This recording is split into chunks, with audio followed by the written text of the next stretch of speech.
Professor, tudo bem? Deu certo aí? Oi, desculpa o atraso.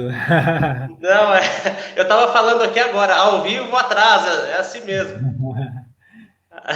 Até os programas famosos aí, os programas de TV aberta falha, não tem jeito. Ao vivo é mais complicado. Não, ao vivo é mais gostoso. Opa! Você sabe que eu estava numa correria danada aqui também, testando isso, testando aquilo agora. A minha irmã estava aqui, Rogério, isso não é mais hora, já era para estar tudo testado. Mas assim é mais no núcleo de economia política, e eu fiz uma colinha aqui. E você está fazendo parte do podcast Economia Alternativa, é isso? Acertei, Alternativa né? econômica. Isso, Alternativa Econômica, que é muito bom, inclusive, eu estou acompanhando. Depois, na gravação, eu vou deixar no link para o pessoal acompanhar lá, que está bem bacana. Você está me ouvindo bem aí, professor? Tô tranquilo. Você prefere. O som tá bom, tá me dando eco, né? Eu vou pôr o microfone para ver se melhora. Para mim tá bom, para mim tá muito bom. Eu não sei o meu aí, Pronto, mas o seu melhorou? tá muito bom aqui. Mas já estava Ah, bom, já então estava bom. Maravilha. tá. Então, professor, Beleza. na verdade eu queria promover um papo de Facebook, né? Mas um pouquinho mais técnico, mais acadêmico, né? Para não ficar naquele fla-flu, naquela loucura que vem sendo o debate brasileiro ultimamente, né? E às vezes até a gente mesmo entra nessa loucura, aí, mas é isso, mas é aquilo, e fica uma discussão, eu contra você, nós contra todos, e todos contra nós, e não se tem uma análise acadêmica, técnica do que realmente está acontecendo com o Brasil. Então, eu deixei umas pautas aqui. Então, é isso, professor. Para panorama geral aí, para introdução, o que está acontecendo com o Brasil? O que está acontecendo com o quadro político brasileiro, professor?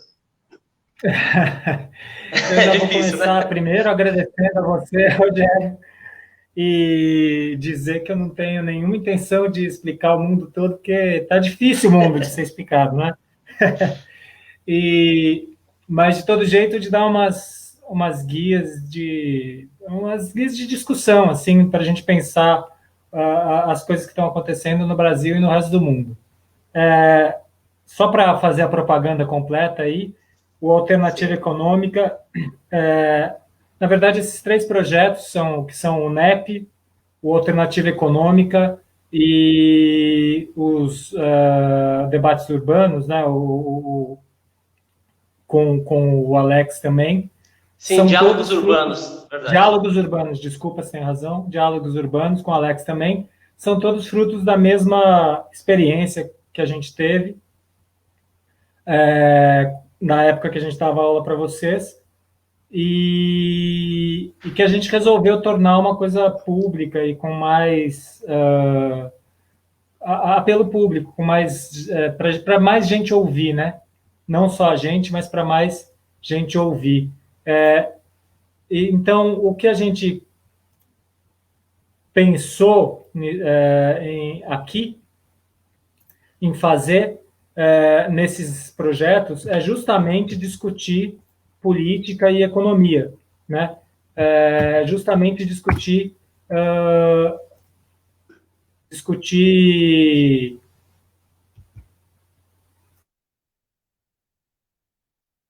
Opa, caiu. Deve ter voltado a falha técnica lá, mas ele daqui a pouco volta.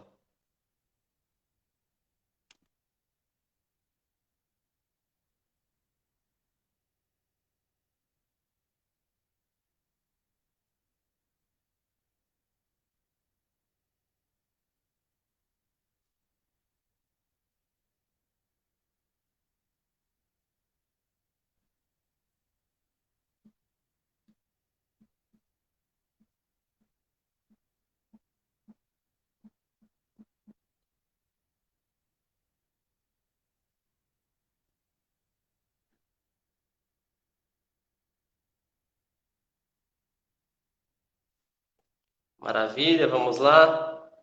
Que ele tinha caído, mas acho que ele já voltou.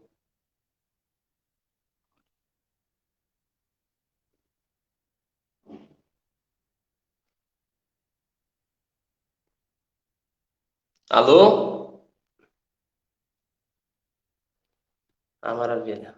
Oi, Oi, voltou. voltei. Boa. Desculpe, caiu aqui. Estou com esses problemas aqui porque é 4G, né? Não é. não é cabo, daí dá uns pepininhos aqui. Sim, sim. Mas Aqui então, estava caindo direto também.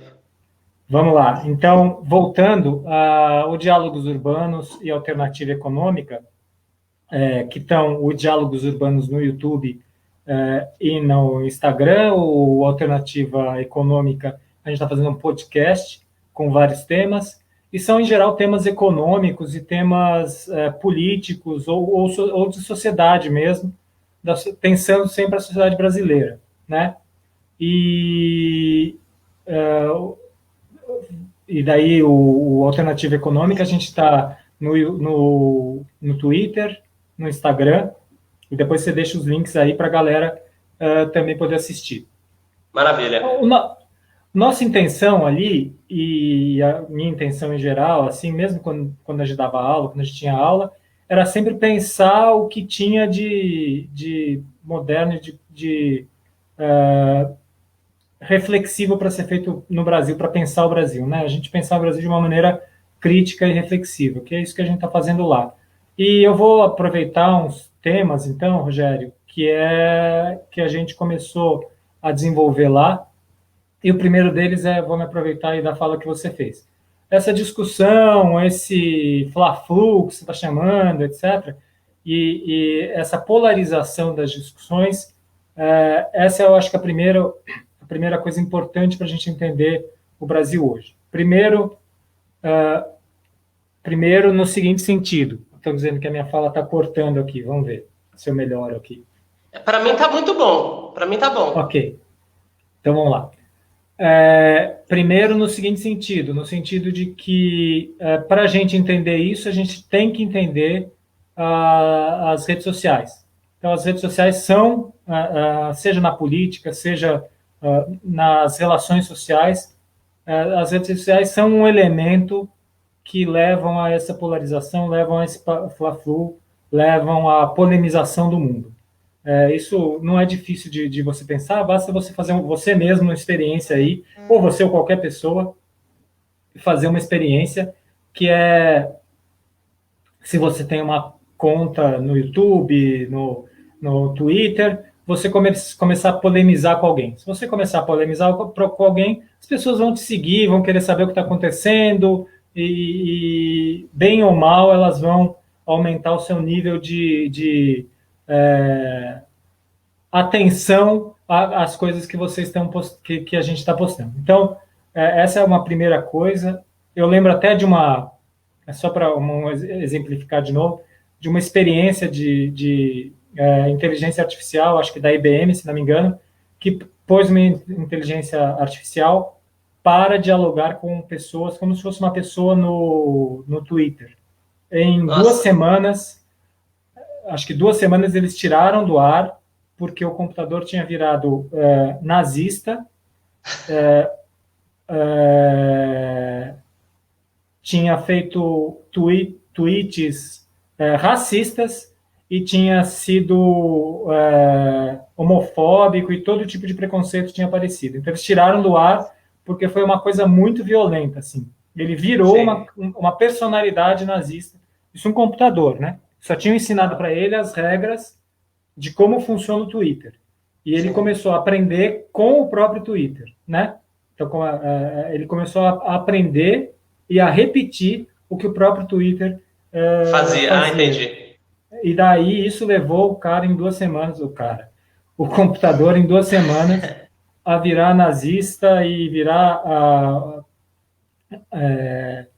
pior das pessoas do ponto de vista da relação com outras pessoas, né? Então, isso é um elemento que a gente não pode deixar em segundo plano, a gente não pode deixar de considerar. Além desse elemento, que é um elemento, inclusive, que faz parte da nossa política agora, desde a última eleição, com as coisas das fake news e as manipulações acontecidas por WhatsApp, por disparo de WhatsApp, etc. Então, você tem, além dessas 2 coisas que são técnicas e que têm a ver com a mídia agora, você tem também umas outras coisas que são o governo Bolsonaro. E o governo Bolsonaro basicamente tem uma resposta que é uma resposta de ódio. Então, o que é importante a gente entender é que o governo Bolsonaro é o cume, o ápice de um processo que começou lá em 2000, antes de 2016, na verdade. Antes do golpe contra, quer dizer, o golpeachment, ou o golpe parlamentar, ou o golpe judiciário, ou como quiserem, mas antes do golpe... Eu ouvi, só te cortando, professor, eu ouvi uma bem bonitinha. Para quem não gosta de ouvir golpe, é uma troca intempestiva do poder. Então, dessa troca intempestiva de poder que houve em 2016. Tucanizando o golpe, né? Sim, sim. O golpe. Então, vamos lá. Troca intempestiva de poder que aconteceu em 2016. Então, em que sentido ele é o ápice? No sentido de que esse Fla-Flu começa lá em 2013, com os primeiros movimentos e com as primeiras movimentações que acontecem em junho de 2013. Essa movimentação, eu não estou pondo a culpa nas manifestações de 13, porque eu acho que as manifestações de 13 são multifacetadas. Elas têm vários elementos que não podem ser compreendidos no Fla-Flu direita-esquerda. O que vem depois é o problema, o que vem depois é a animosidade. Vejam, o que é importante a gente entender é que essa animosidade tem um lado, né? E isso é uma coisa um pouquinho... talvez as pessoas não gostem de ouvir, mas essas manifestações, essa polarização começou de um lado. E é o lado que ganhou. Claro, quem teve a ganhar com essa polarização? Quem teve a ganhar com essa polemização, com esse Fla-Flu? Quem teve a ganhar foram os setores mais conservadores da sociedade brasileira e foram os setores que o Twitter e o Facebook hoje em dia chamam de terraplanistas, né? Foram os setores que negam com frequência evidências, tá certo? Que aceitam, por pragmatismo, aceitam ganhar em troca de perder institucionalidade democrática, e era isso que estava acontecendo naquele momento do golpe. Quer dizer, você teve a dissolução a partir dali, depois com o governo Temer e agora com o governo Bolsonaro, a dissolução de todos os acordos que foram construídos na Constituição de 88. Então, 88, com Sarney e tudo, foi um trabalho árduo de construção democrática, com todos os problemas que teve. Você teve vários problemas no meio. A primeira formação de um centrão, tá certo? De um centrão que tinha um viés conservador, que mudando um pouco a cara, é um pouco esse centrão que a gente tem hoje, que é o centrão fisiológico, né? Também na época, a fisiologia ali foi construída para a manutenção do Sarney por um ano a mais. E foi construída tendo como base ideais não populares, ideias conservadores em relação à sociedade brasileira. Tá certo? Então, a Constituição de 88, sem a influência do Sarney, sem o Centrão, tendia a ser bastante mais avançada do que ela foi, inclusive. Mas mesmo assim, mesmo sendo o que foi, né, a Constituição de 88 foi bastante moderna, assim, em vários sentidos. E a partir do golpe, e já antes dele, na verdade, você tem a destruição de todos os elementos que foram dados ali na construção daquele projeto social e político que era o projeto de redemocratização do país. Então, o que tem que ficar claro é que esse processo que vai de 2015, 2016 até hoje é um processo antidemocrático, né? É um processo antidemocrático, fundamentalmente antidemocrático. Sim. Agora, o Brasil, professor, sendo, quer dizer, um país pobre, né, um país que não conseguiu desenvolver sua economia como os países de primeiro mundo, como a gente costuma chamar, Hoje mesmo eu estava vendo uns dados aqui. Só São Paulo tem 2 milhões de pessoas nas favelas, 25 mil pessoas morando na rua, em pleno século XXI, em 2020. Isso, quer dizer, já não era para existir mais no mundo, mas o Brasil já teria capacidade para se desenvolver nesse sentido também.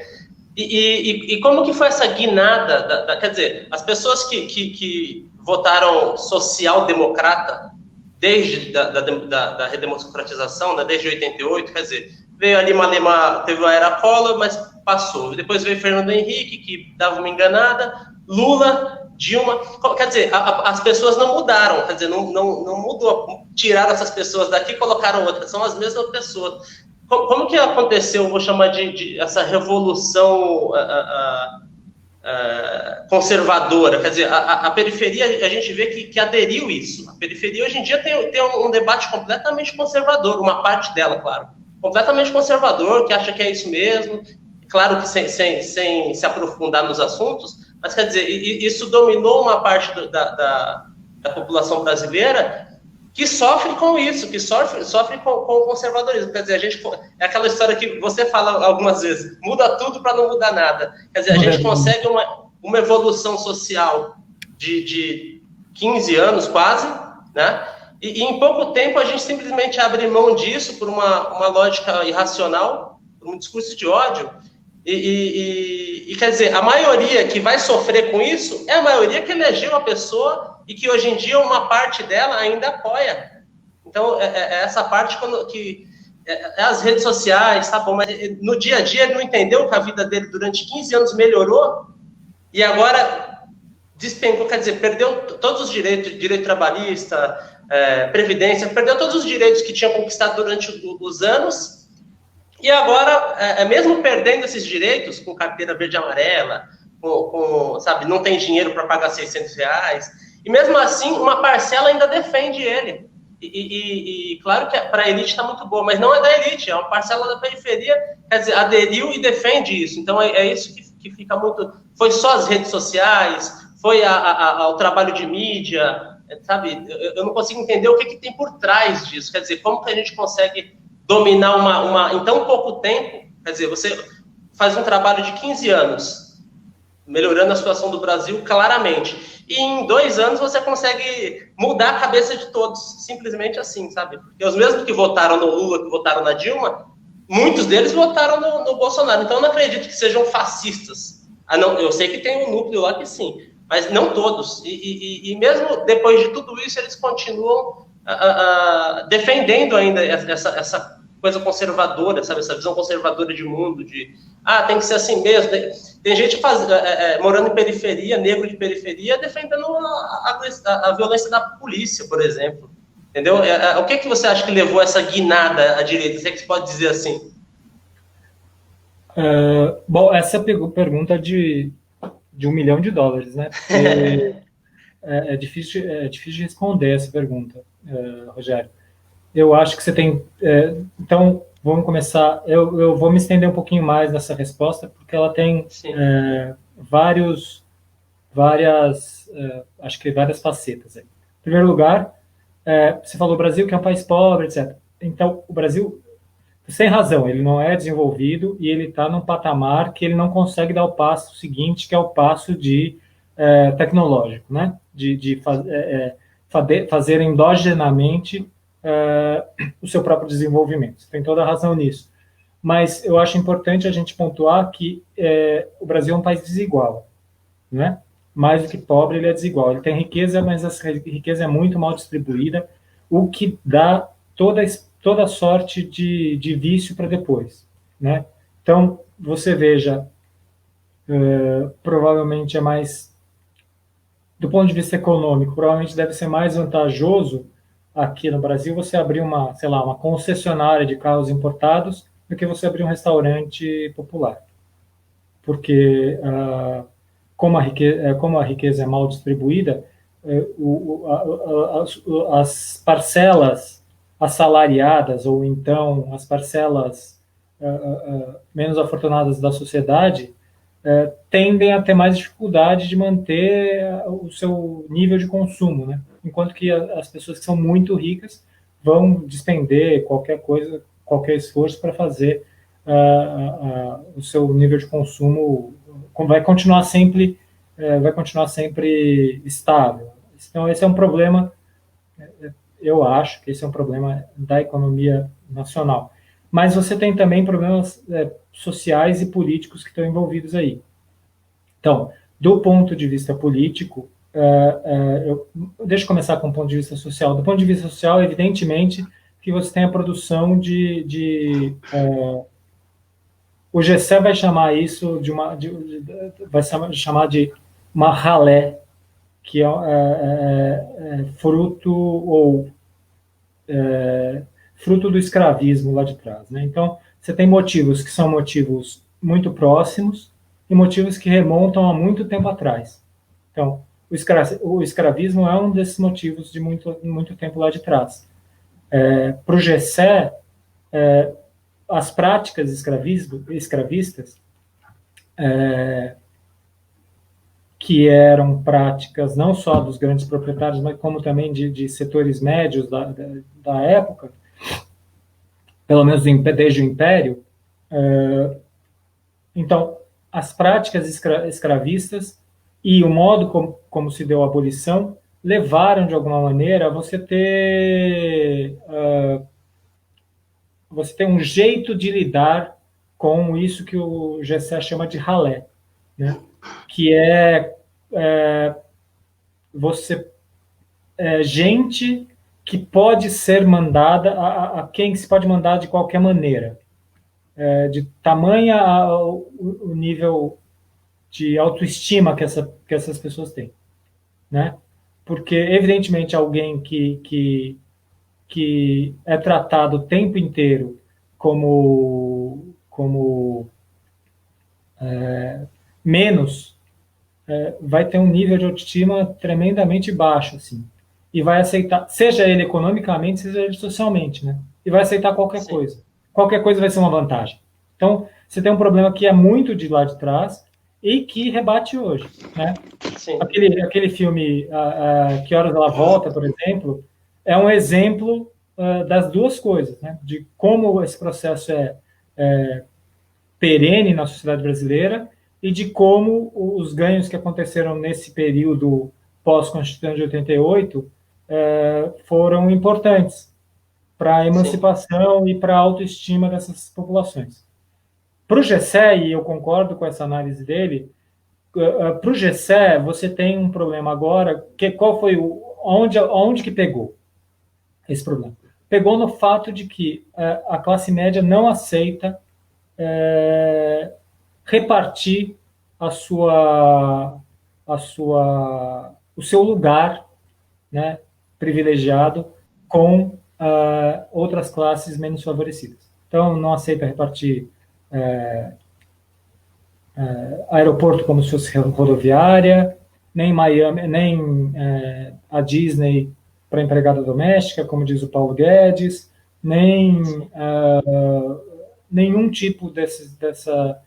É claro, não é toda a classe média, mas é uma parcela bastante grande. O GCE põe em números, inclusive. Ele fala de coisa de mais de 60%. Fala de 65% da classe média tem esse tipo de visão em relação às classes mais pobres, mais empobrecidas do país. Tem um rancor mesmo, tem um ódio ao pobre mesmo, né? O pobre não é, talvez um pouco do que você falou do escravismo, o pobre não é gente, ele não merece Exatamente. O que eu tenho.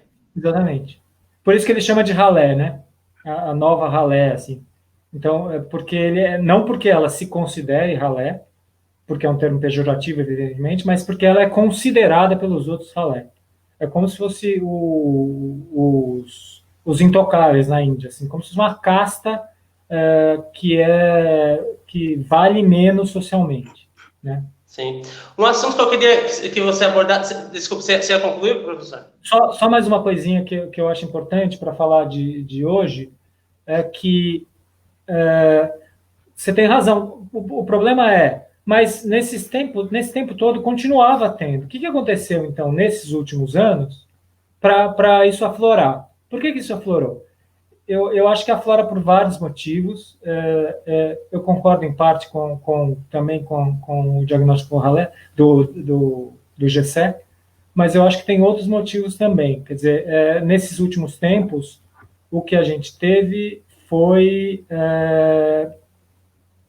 a percepção dessas classes mais empobrecidas da violência que eles estão submetidos também. Eu acho que isso conta. Acho que isso conta. E que agora, até com o discurso de ódio do Bolsonaro, de armar as pessoas. Exatamente. O povo que foi roubado, ele não quer nem justiça, ele quer vingança, porque a justiça ele já não acredita mais. Né? O problema do ter sido roubado, ou ter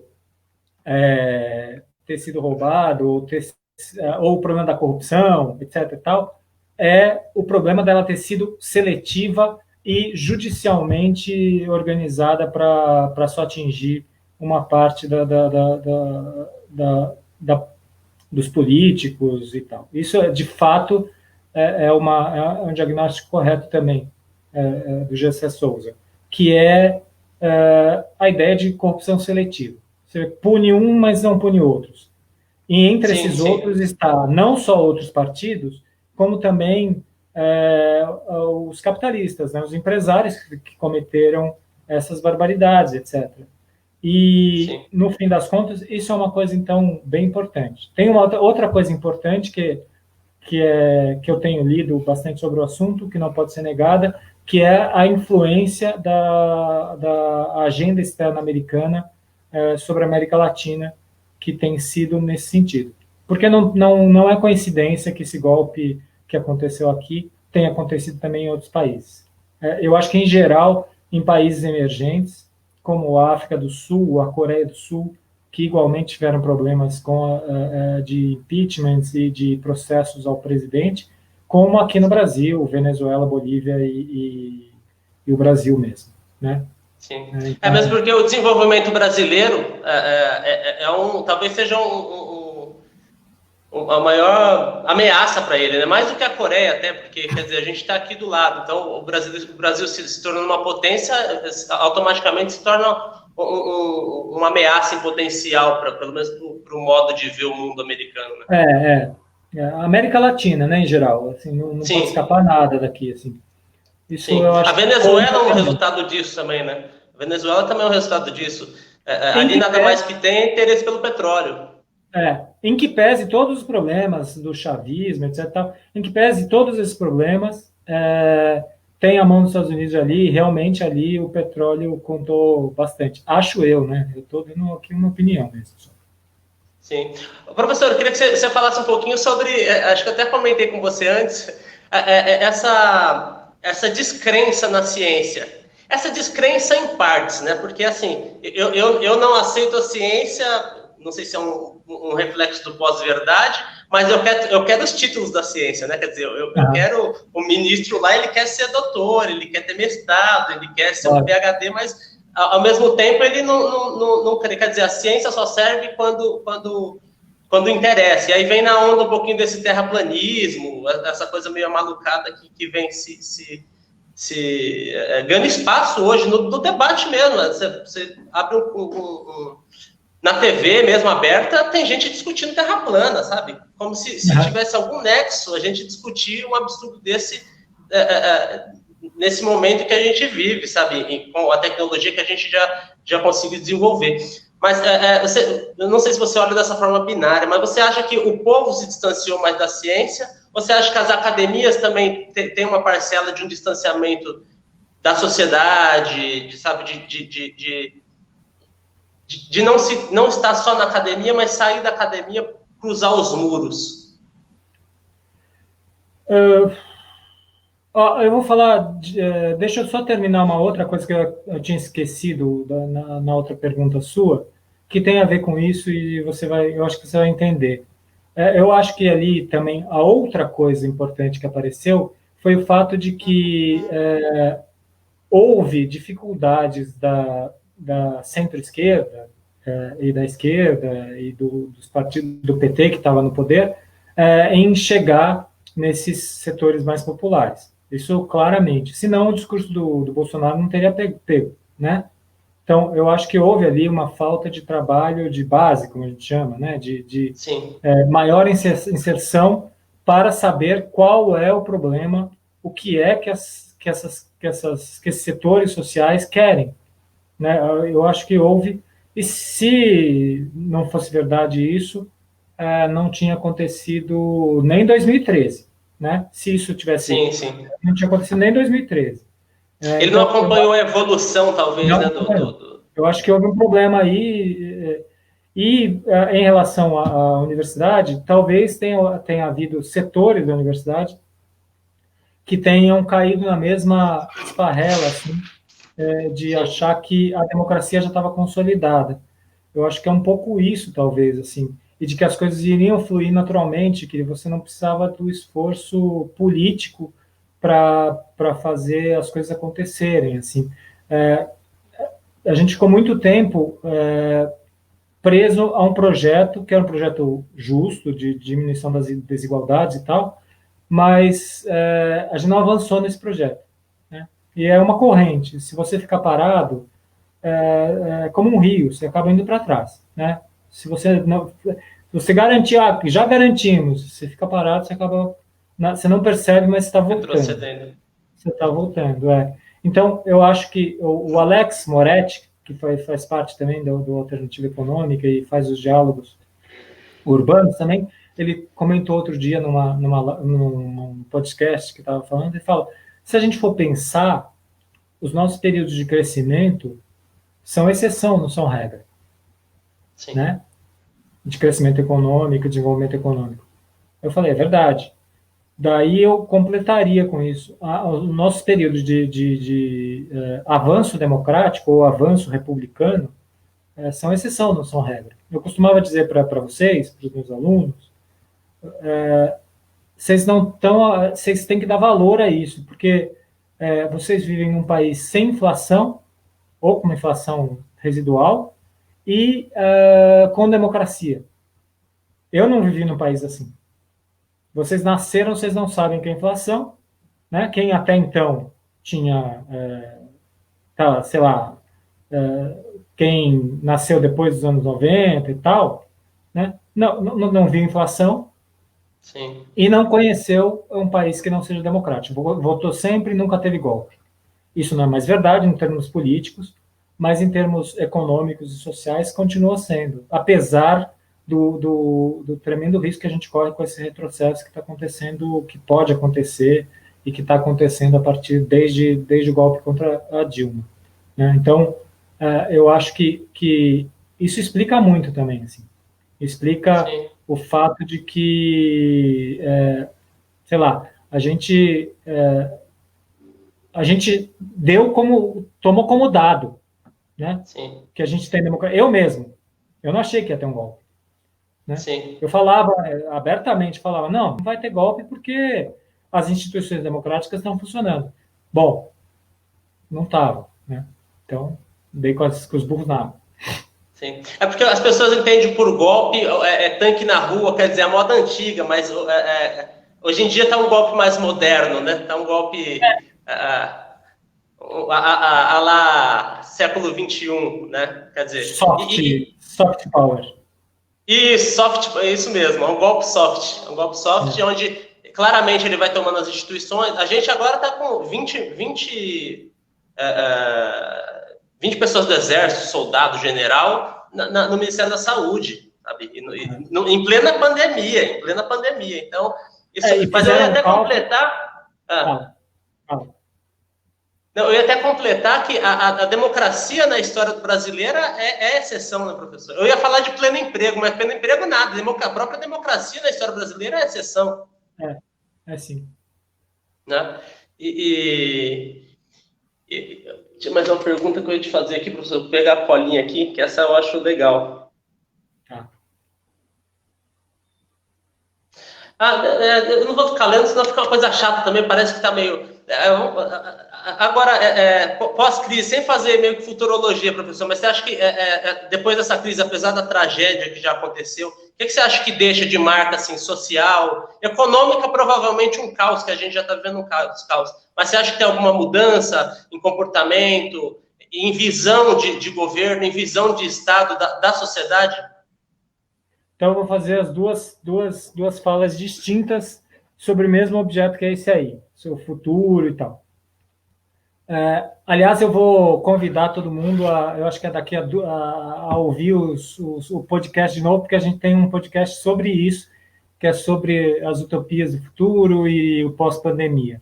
Então, o que vai ser lançado, eu acho que daqui a 2 semanas, né? Tem mais 1 semana ou 2 para ser lançado. O que eu tenho para falar é o seguinte: em primeiro lugar, que a gente está no fundo do poço, e no fundo do poço a gente descobriu que tem sempre um alçapão, né? Sempre pode descer mais. Que triste, hein, professor? Mas é o que tem acontecido. Tipo, é a mesma coisa com os ministros do Bolsonaro, né? Tem sempre um pior para pôr no lugar. Sempre, incrível isso. Como que ele consegue achar tanta gente pior que ele, até? Pois é, sempre tem um pior para pôr no lugar. Então, o fundo do poço tinha um alçapão e tinha vários alçapões depois dos vários fundos de poço que a gente passou. Então, o que é ruim nessa pandemia aqui atualmente é que, assim, a gente tem o que me dá mais tristeza, assim, é que a gente tem várias coisas que estão acontecendo que poderiam ser usadas como um estímulo para o crescimento e um estímulo para a refundação do país, se você quiser. Porque uma crise como essa é uma crise maior do que qualquer crise que já houve no capitalismo. Porque você tem um capitalismo globalizado, financiarizado, onde as respostas são todas imediatas, seja do ponto de vista econômico, seja do ponto de vista político. Você tem, seja do ponto de vista da opinião pública, do modo como se forma a opinião pública. Então, nunca houve na história do mundo uma crise econômica capitalista desse tamanho. Nem a crise de 29, porque a crise de 29 era setorizada a economia, né? Então, você tem, junto com a economia, você tem morte. Então, a situação que a gente está vivendo é uma situação terrível por isso. E a tristeza são essas duas coisas acontecendo juntas, porque se essas mortes tivessem servido para alguma coisa, né, pelo menos a gente poderia dizer, pelo menos essas mortes serviram para a gente melhorar a vida a partir daqui. Né?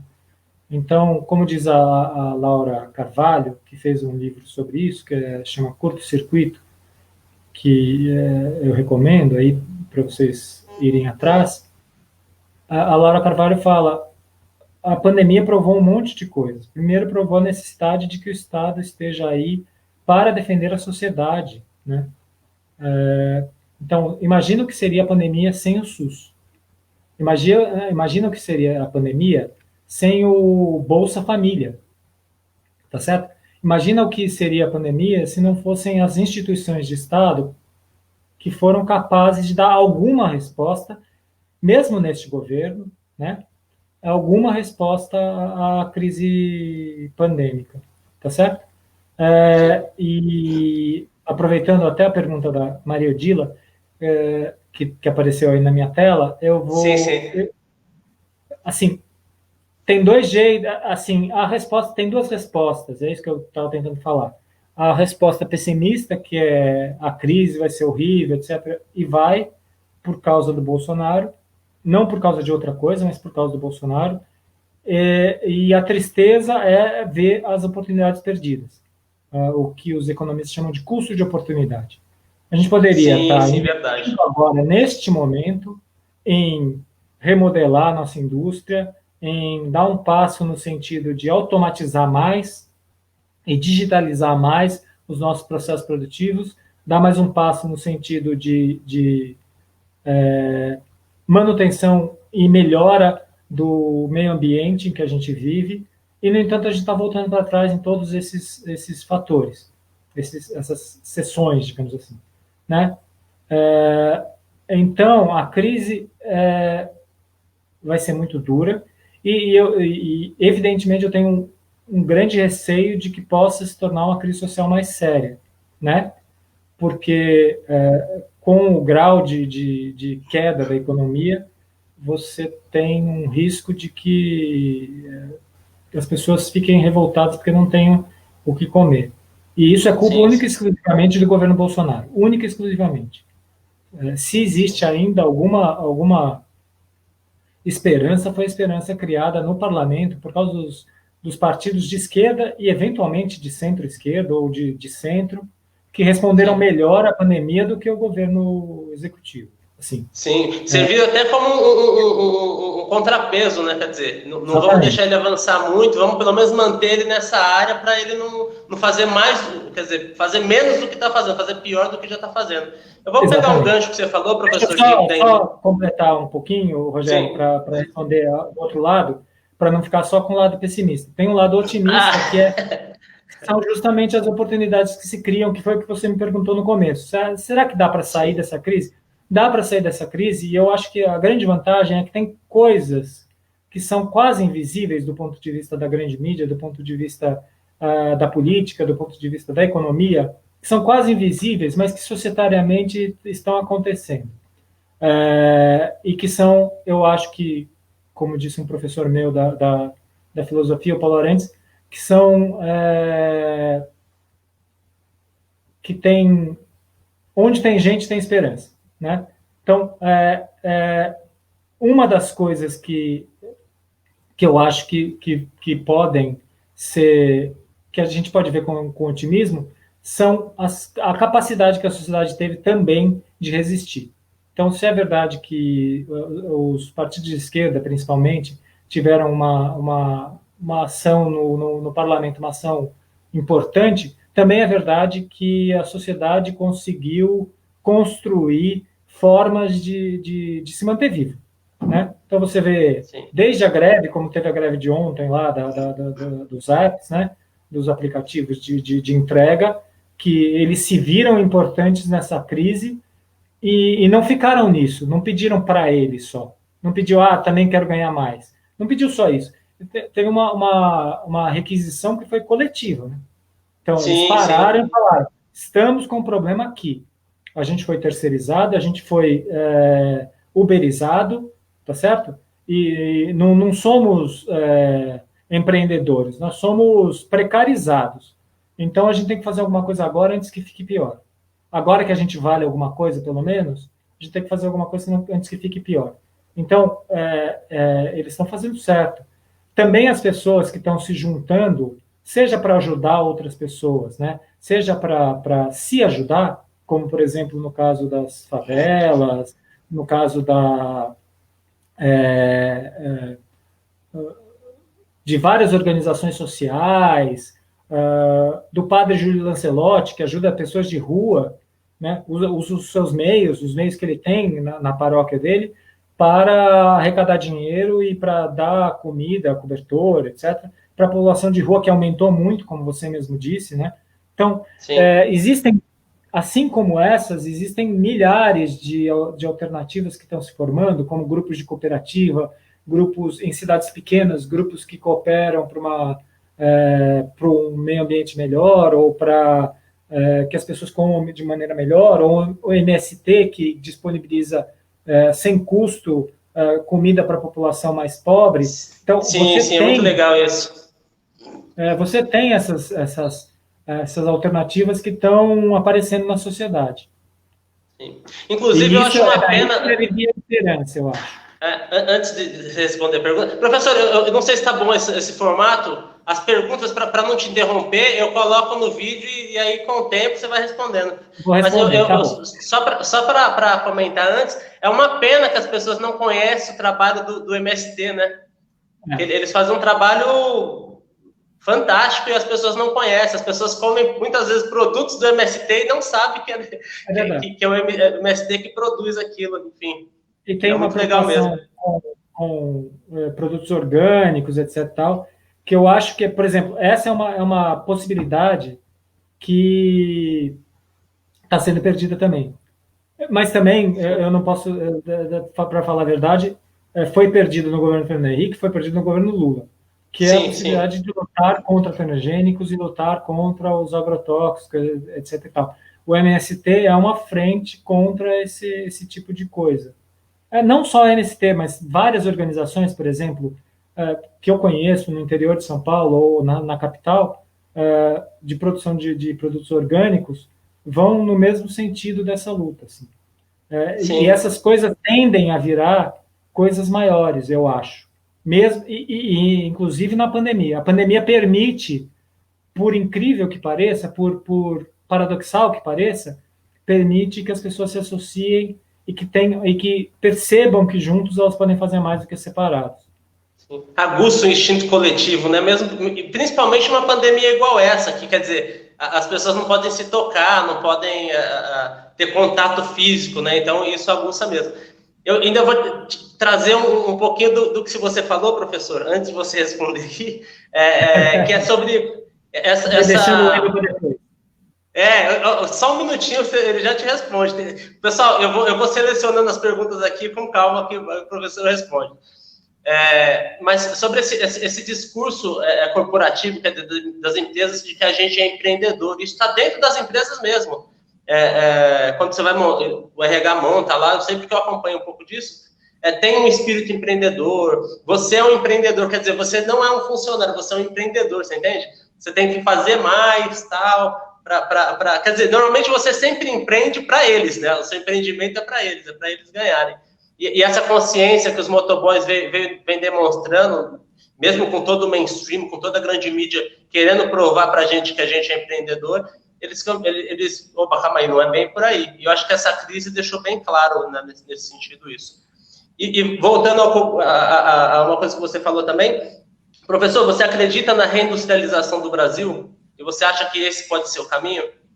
Então, vamos começar as três coisas, vamos tentar responder junto, para incluir o Wendel aqui. Esses processos todos são processos de médio prazo. Assim. A desindustrialização, como está lá na alternativa também, eu chamo de novo para todo mundo para ouvir. Escuta que é bom, eu recomendo também muito. Mas são processos de longo prazo, né? De longo prazo não, de médio prazo. Então, veja, a democracia é um processo que começa em 88, com a redemocratização, e o risco para a democracia acontece, como a gente estava falando no começo, Wendel, a partir de 16, e desde 16 para cá, eu venho falando lá nas salas e tudo mais, para as pessoas que estes processos estavam sendo processos que eram processos próximos ao nazismo. E eu estou usando com muito cuidado, assim, eu não estou xingando ninguém de nazista, eu estou dizendo que os processos anti-institucionais que começam em 16 chegam no ápice com uma posição do Bolsonaro, que é uma posição nazista, tá? E que toma corações e mentes, tá certo? Então, na esteira do que a gente estava falando, eu acho que o risco para a democracia é um risco que já aconteceu. Agora, a gente já tomou o golpe. Vivemos numa democracia de fachada, tá certo? Eu estou sendo bem radical aqui, mas é verdade. Nós podemos recuperar a democracia do jeito que a gente tinha antes de 16? Podemos. Nós podemos recuperar os ganhos da Constituição de antes de 2016? Podemos, claro.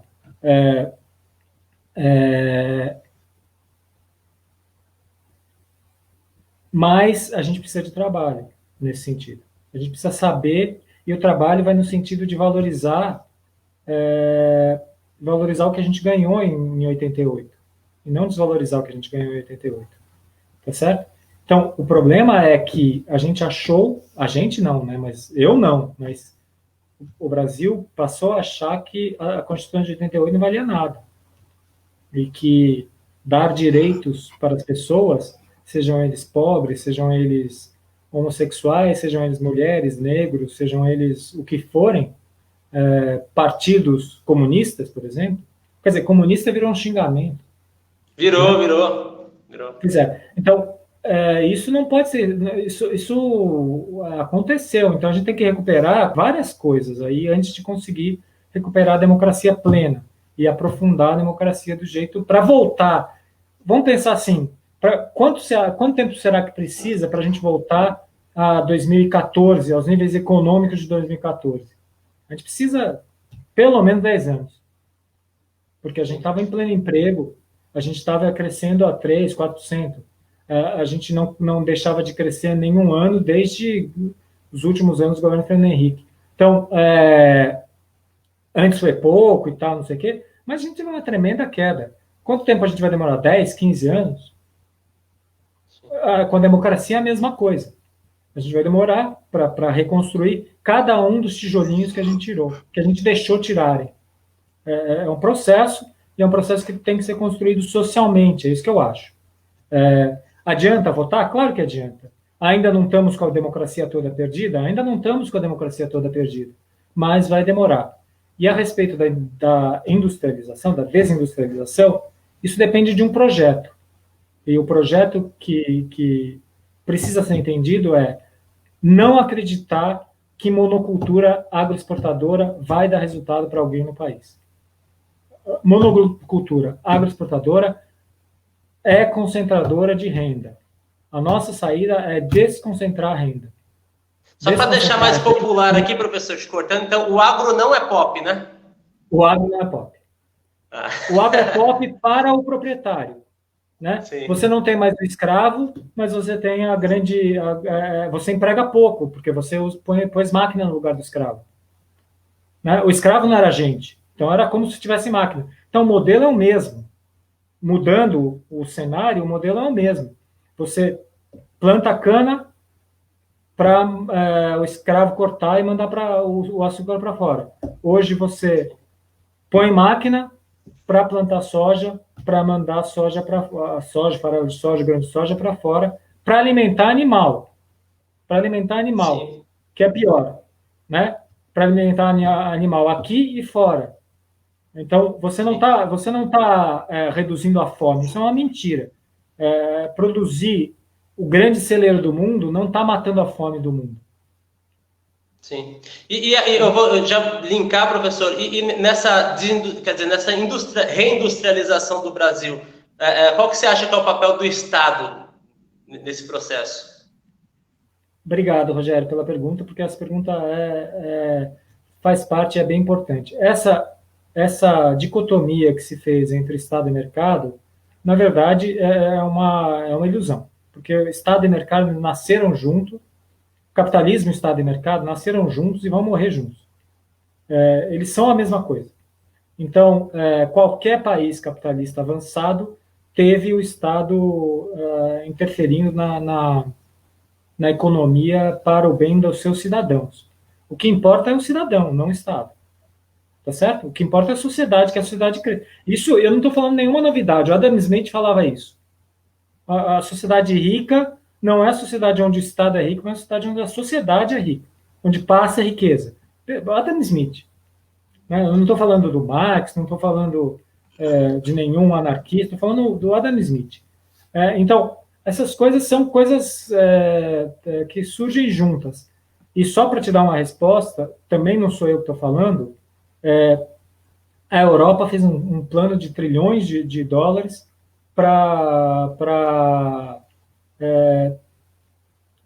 de trilhões de dólares para conter o desemprego e para dar um passo a mais, um passo para o futuro, que é o que a gente devia estar fazendo.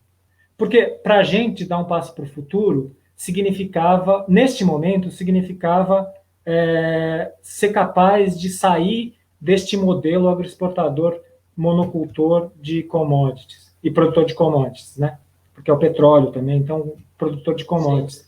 Significava ter a capacidade de sair disso. A Coreia também vai gastar, acabou de lançar um plano que vai gastar bilhões de dólares para fazer a mesma coisa. a ênfase do plano coreano é digitalização, mais digitalização, melhor, diminuir o uso melhorar o uso da energia, otimizar o uso de energia e diminuir a desigualdade e, por fim, cuidar do meio ambiente. Quer dizer, eles estão dando um salto para frente, que é o salto que a gente deveria dar. Né? Cuidar do meio ambiente, acabar com a desigualdade. Então, para juntar com a pergunta da Laisa, que eu estou vendo aqui, o que acontece na pandemia seria pior ainda se não fosse o auxílio emergencial, que está baseado no Bolsa Família, tá certo? Então, o problema é que já antes da pandemia, a gente vinha de um percurso que era um percurso de aumento de desigualdade, que foram as reformas, como você citou aí, as reformas da Previdência, as reformas trabalhistas, as perdas de direitos em todos os níveis que a gente teve. Então, a gente teve um pré-pandemia muito ruim, de crescimento muito pequeno, de uma tremenda... de um desemprego tremendo. Para ser uma ideia, a Coreia do Sul tem 4,2, 4,5 de desemprego. E eles vão combater o desemprego. Quer dizer, pensa a gente, que a gente partiu de 12% de desemprego. Né? Então, as coisas que mais pioraram a nossa situação na pandemia foi o que a gente viveu desde o Temer-Bolsonaro. Então, as reformas Temer-Bolsonaro foram tremendamente prejudiciais nesse sentido para a desigualdade. Né? Sim. A pandemia meio que escanca, quer dizer, deu luz a isso que já vinha acontecendo há muito tempo, né? Isso. Essa, de alguma maneira, é o que a gente podia aproveitar da crise e a gente está deixando de aproveitar. Enxergar o que a gente fez de errado e passar a agir conforme, saindo daquele manualzinho. Então, nesse sentido, para melhorar a industrialização do país, etc., para acabar com o processo de desindustrialização, o processo de concentração da riqueza nesses meios de exportação de commodities e tal, a gente tem um monte de coisas que a gente poderia fazer, e todas elas dependem do Estado.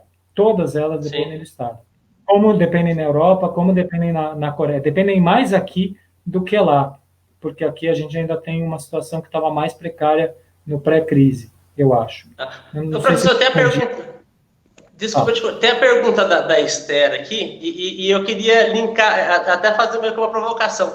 Existe globalização? Ela é um fato real ou é algo imaginário que quer dizer, é uma retórica em benefício de poucos? Veja, a globalização... Desculpa. A globalização é um processo real, eu acho. Né? Que é um processo que tem consequências, as consequências que tem etapas e tem consequências. As etapas são as etapas, primeiro uma financiarização, depois uma mudança de plantas para os locais que são de menos... É um processo de valorização do valor, né? A globalização é um processo de valorização do valor, ou seja, para sair do jargão, para não falar economias marxista, é um processo de produção de excedentes econômicos e de concentração de renda. É isso que é a globalização e a liberalização comercial. Basicamente, o processo todo, de longo prazo, é isso. Se quiser, dá para ir até lá Portugal, saindo da Europa e vindo descobrir o Brasil. Mas se você não quiser, esse processo mais recentemente é um processo de financiarização econômica e de dominação das colônias e desses excedentes monetários na mão de poucas pessoas. Cada vez mais na mão de poucas pessoas. Tanto que você pode ver que é um processo concentrador de renda mundial. Tem um processo de concentração de renda mundial que desde final dos anos 70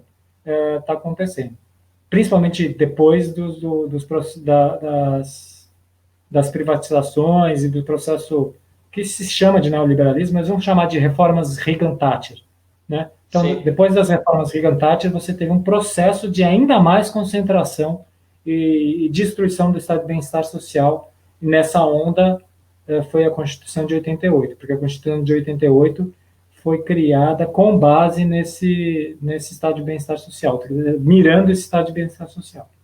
Sim, eu fiz essa provocação porque, quer dizer, porque você colocou uma visão um pouquinho mais macro.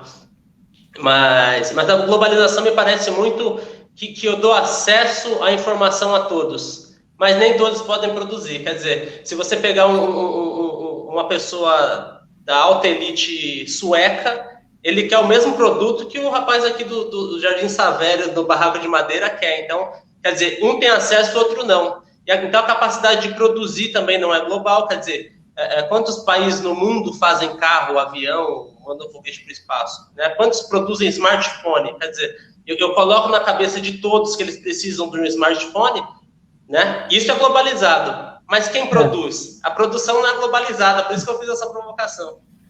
Não, a produção até é globalizada, mas os ganhos é que vão para um lugar só, né? Esse é o negócio.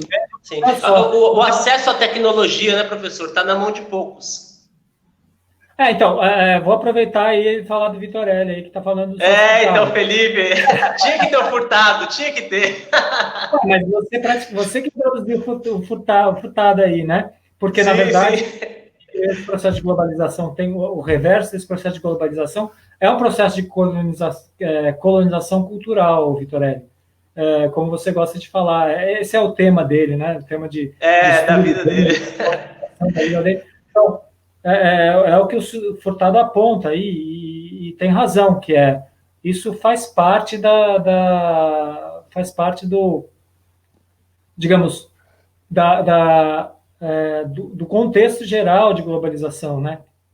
Porque você globaliza também o processo de consumo, né? Você globaliza o processo de consumo. E isso... Agora, a gente precisava retomar talvez uma visão do Furtado, eu vou até me arriscar aqui, viu, Felipe?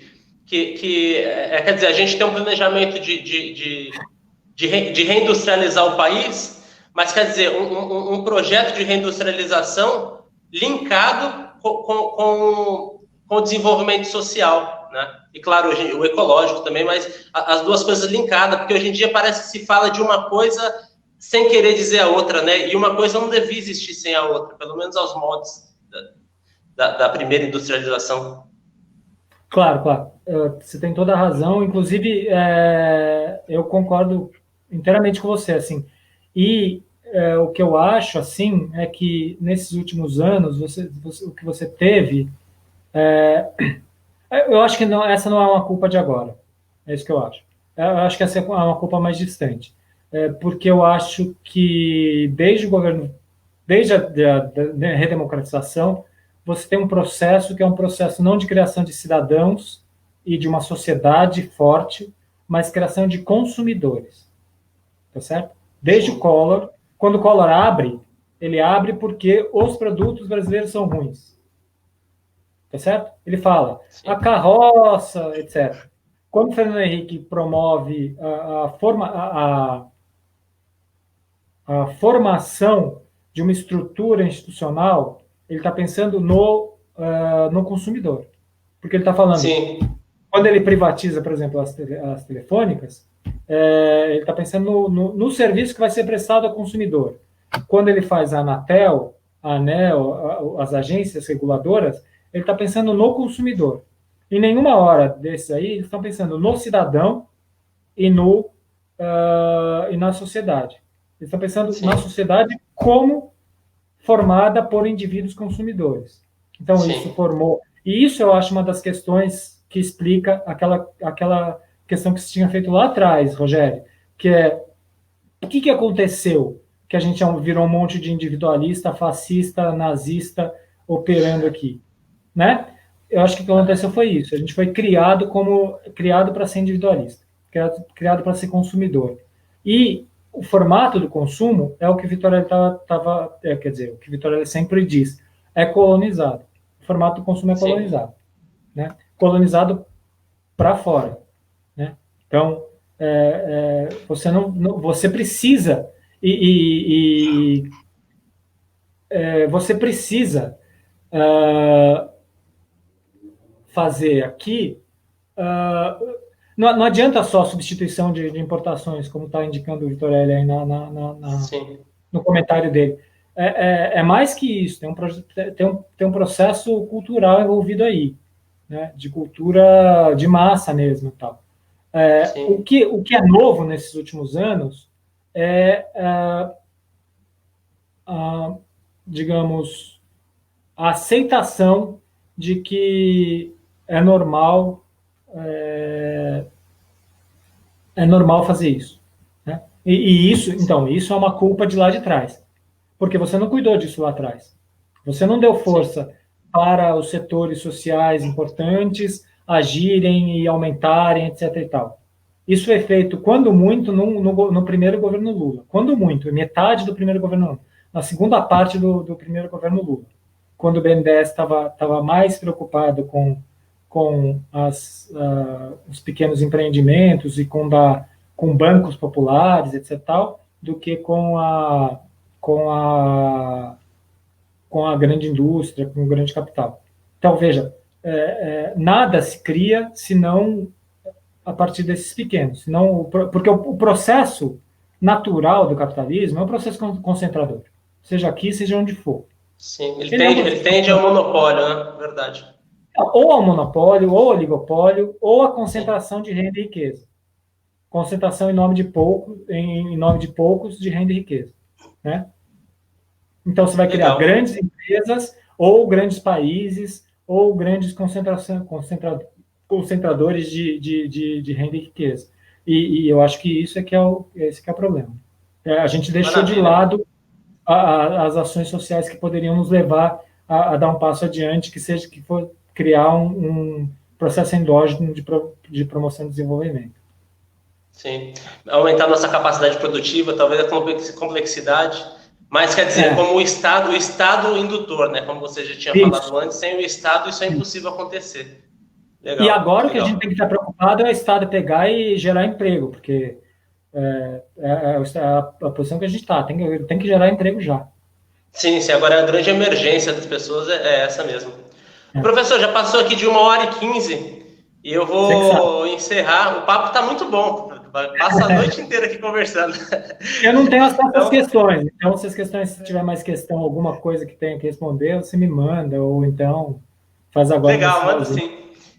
Então eu vou encerrar aqui, professor. Segundamente, né, agradecer de novo, muito obrigado, o papo foi muito bom, dava para a gente ficar horas aqui conversando. Opa. E a gente vai fazer mais, a gente faz mais. Eu espero que uma hora a gente consiga fazer pessoalmente, com o Felipe, com o Alex, com todo mundo. Então, muito obrigado. Eu queria que você fizesse também as considerações finais, professor, e mandando uma mensagenzinha não de conforto, mas de uma luz no fim do túnel. Não só do alçapão no fim do poço, mas agora olhando lá de baixo para cima, uma luz no fim do túnel. Só para a gente não acabar muito deprê e achar que não tem solução nenhuma. Primeiro eu queria agradecer a você, Rogério, pelo convite, pelo privilégio que foi conversar com você. Você sabe que você era um dos alunos que sempre acrescia para as discussões que a gente tinha em sala de aula, sempre interessado em resolver problemas, sempre interessado em dar o passo adiante, né, como a gente fala. E eu admirava muito essa característica sua. Então, eu fiquei muito honrado quando você me chamou para fazer a primeira das suas lives. Eu desejo a você todo sucesso, eu desejo que funcione direito, que você consiga sucesso aí nas suas empreitadas, e porque eu acho que é isso o negócio, assim, a nível de luz no fim do túnel, assim, eu acho que é esse negócio. O negócio é a gente pensar... desculpa, eu queria agradecer também as pessoas que participaram e que viram a gente, que acompanharam a gente agora. Eu, infelizmente, não tenho acesso, porque eu estou entrando pelo StreamYard, não tenho acesso ao Facebook, não está aberto aqui. Mas aqui aparece a Áurea, a Rosana, o Wendel que falou, a Maria. Sim. Tem bastante gente dando os parabéns aqui também, professor. Eu vou até colocar aqui. Agradeço todo mundo e todo mundo está dando parabéns aí.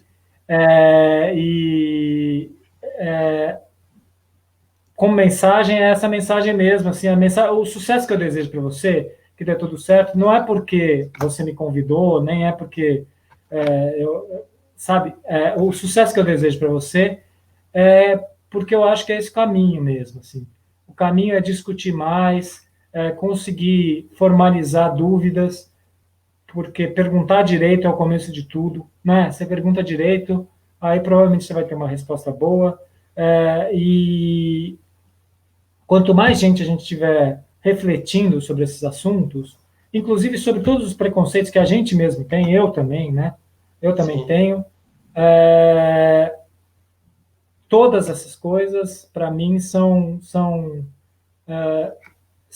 parte do mesmo processo, que é o processo de fortalecimento da sociedade brasileira como uma sociedade que seja capaz de reflexão, como uma sociedade que seja capaz de avançar na emancipação das pessoas e não nos preconceitos, né?